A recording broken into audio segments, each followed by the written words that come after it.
बिस्मिल्लाहिर्रहमानिर्रहीम। अस्सलाम वालेकुम दोस्तों, पुलिस का एक नाका हमारे पूरे तालीमी निज़ाम को नंगा कर गया है। बात करते हैं इस्लामिया यूनिवर्सिटी बहावलपुर के हवाले से। इस्लामिया यूनिवर्सिटी बहावलपुर का शुमार बरे सगीर व पाक व हिंद की कदीम तरीन यूनिवर्सिटियों में होता है। इसका इब्तदाई नाम जामिया अब्बासिया था। क़याम पाकिस्तान से पहले 1925 में इसका क़याम अमल में लाया गया और फिर पाकिस्तान बनने के बाद 1975 में इसका नाम तब्दील करके इस्लामिया यूनिवर्सिटी बहावलपुर रख दिया गया।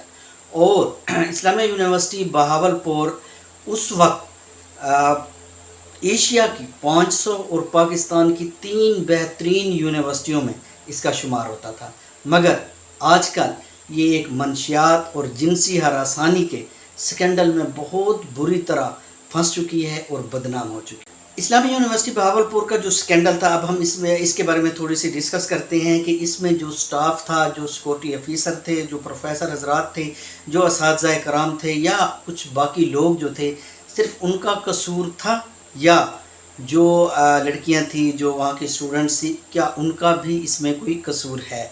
तो सुल्तान सलाहुद्दीन अय्यूबी साहब का एक कौल है कि अगर 2 वक्त की रोटी मज़दूर की तनख्वाह से महंगी हो जाए तो फिर वहाँ 2 चीज़ें सस्ती हो जाती हैं, मर्द की गैरत और औरत की इज़्ज़त। तो आज इस स्कैंडल के हवाले से ये कौल उनका बिल्कुल सच साबित हो रहा है, और वो ये है कि जनाब, जहाँ असातिज़ा कराम, प्रोफेसर और स्टाफ ये इन्होंने बहुत ही घटिया हरकत की है, बहुत ही गलत हरकत की है, तो क्या सवाल ये पैदा होता है कि उसमें उन लड़कियों का या जो वो ख़वातीन शामिल हैं उनका भी कोई कसूर?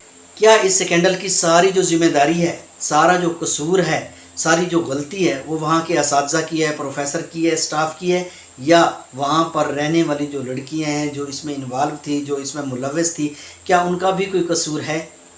क्या उन लड़कियों की ये सब कुछ रज़ामंदी से हुआ है या नहीं? तो जनाब, गुजारिश ये है कि लड़कियों की, उन स्टूडेंट्स की जो रज़ामंदी है उसके बग़ैर कुछ भी नहीं हो सकता। आप कभी जितने मर्ज़ी ताकतवर हों, लेकिन आप उनको ब्लैकमेल भी नहीं कर सकते, हरासा भी नहीं कर सकते।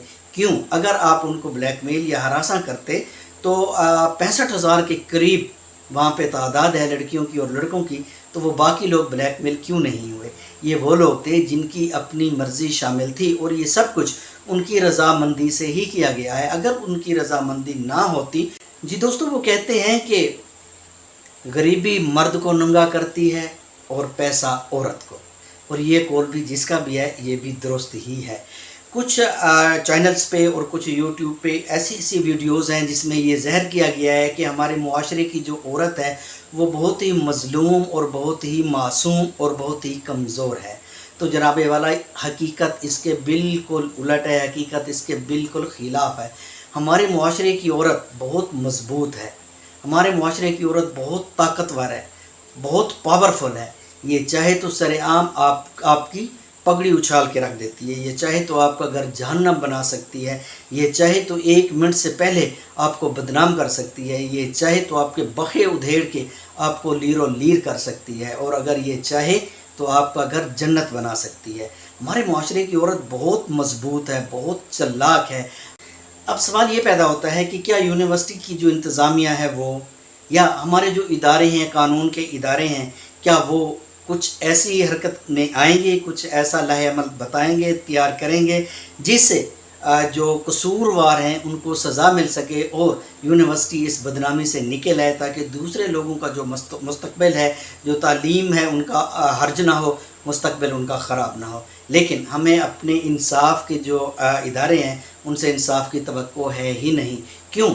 क्योंकि इससे पहले बेशुमार इस तरह के वाक़यात हो चुके हैं जो 2 दिन 4 दिन चलने के बाद पस मंज़र चले जाते हैं, गायब हो जाते हैं, उन पे कोई एक्शन नहीं होता, या उनमें जो भी कसूरवार होता है उनको कोई सज़ा नहीं दी जाती। और ये सिर्फ हमारे ही इदारों में ही ऐसा है। अगर खुदा न खास्ता ये दुनिया के किसी भी दूसरे मुल्क में होता तो वहाँ अब तक कसूरवारों को सज़ा मिल चुकी होती।